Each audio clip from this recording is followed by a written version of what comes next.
Living on the road is expensive these days.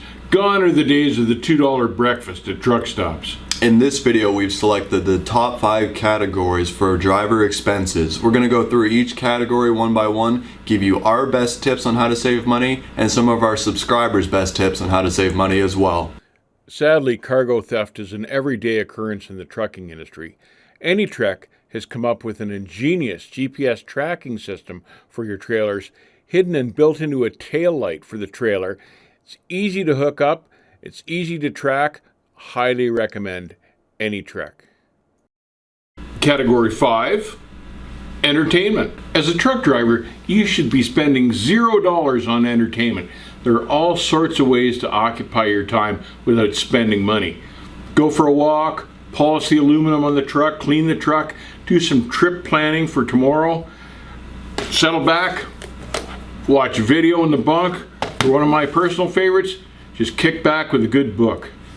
Now, for those of us who weren't born in the Mesozoic era, we have such a great thing today known as technology, laptops for example, and of course smartphones, predominantly used for surfing YouTube. And what better to do on YouTube than check out more of our videos over at Smart Trucking. Make sure you subscribe. Now, while you're playing your games or filing your taxes perhaps, or maybe even surfing the internet, both these things require Wi-Fi and or data. So most truck stops nowadays, if not all, actually have free Wi-Fi that you can use. So while you're there, make sure you remember to sign into the free Wi-Fi so that you're not running up your data without need to.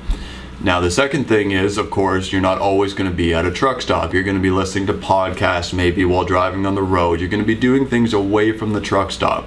So that's where your data is going to come in. Now, I'm sure most of you already know this, but it's just a nice friendly reminder. Check with your carrier to make sure that you are on the most cost-effective plan for you while you're on the road, so that you're not unnecessarily wasting data and unnecessarily wasting your money. Category 4, trip planning. Matthew Korn wrote in our comment section, and rightly so, that proper trip planning can save you a ton of money on the road.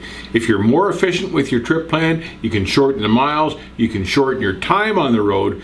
Less time is less money spent, and you can get home more quickly. And that saves you more money as well.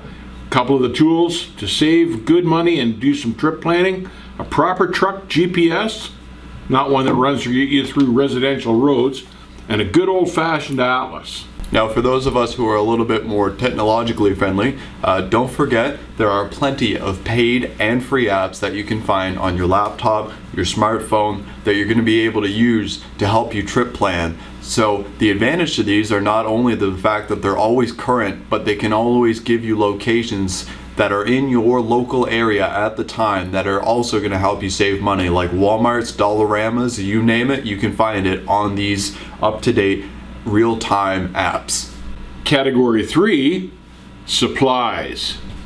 One of the best ways to save money on the road is take with you from home virtually everything that you can think of that you might need on the road, so you're not buying it at the truck stop. The secret, one of the biggest secrets to saving money on the road, is not buying stuff from truck stops, because the markup is outrageous. You're better to bring it from home or grab it from a Walmart. And I take with me everything I can possibly fit in. Now, it's easier for an owner-operator that owns his own trucks, because he's not taking this stuff in and out all the time.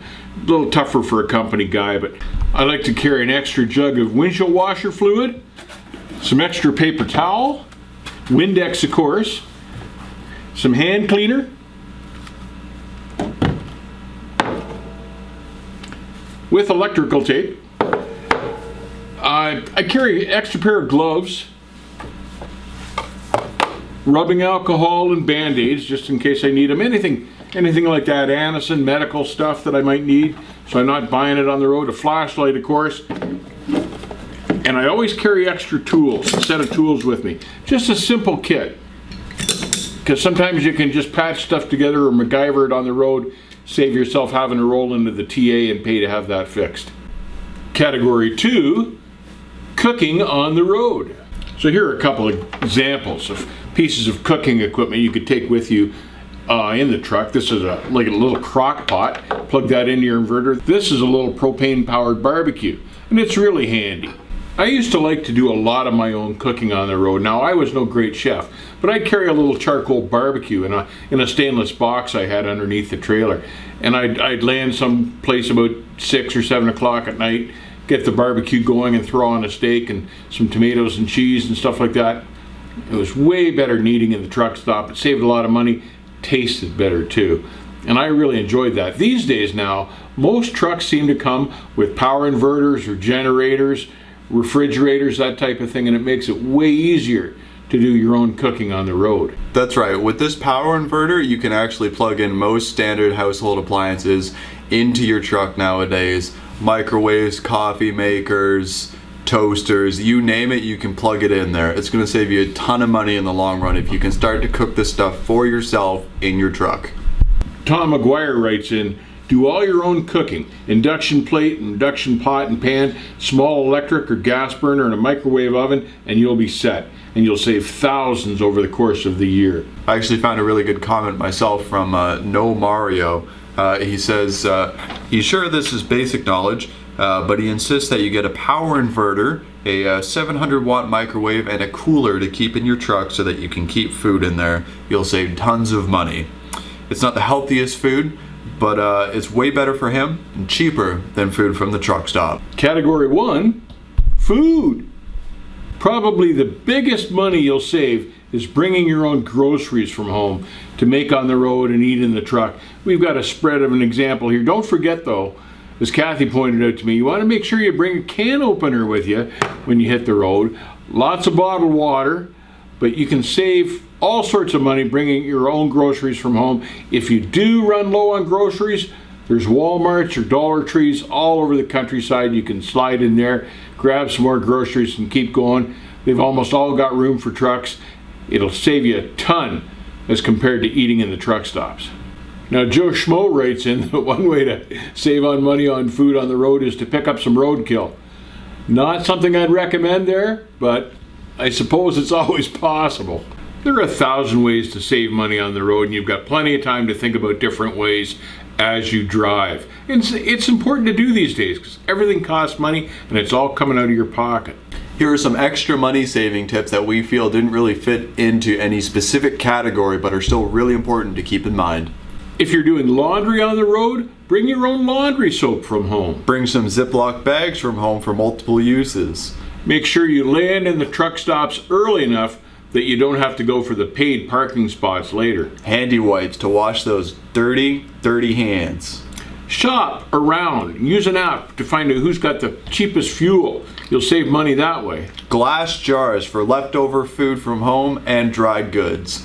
These days, all major truck stops have rewards cards when you fuel. Make sure you use those points up in the store rather than using your cash. Before you leave for your trip, make sure that you budget yourself accordingly before you set out. That means bringing your own money from home so that you're not tempted to constantly be withdrawing from the bank machine and overspend. And not only are you going to be withdrawing all the time to overspend, but you're going to be getting pinged with ATM fees every time you withdraw. Make sure you stick to your budget so that you're not overspending and you're saving yourself money at the same time. If you're responsible for paying for the cost of your fuel, shop around, use the apps, find out where the fuel is the cheapest, and fuel at those spots, and that'll save you money. If you're responsible for paying for your fuel, drive like you're driving Miss Daisy. Accelerate gently, don't shift too hard, brake easily, and just take it easy on the fuel pedal. It'll all add up and save you money. Never has it been more important than now to make sure that you're saving every dime possible on the road. Wages for truck drivers are not what they should be.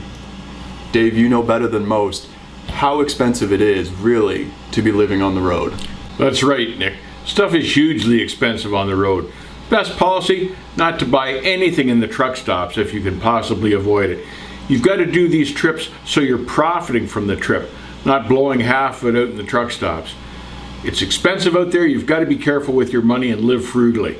A special thank you goes out to everyone who left comments for us for this week's video. We had an absolute ton of submissions for suggestions to go into this week's video, and a lot of our ideas were actually inspired by comments submitted from you guys, the subscribers. So we really appreciate that. Thank you so much to everyone who helped contribute.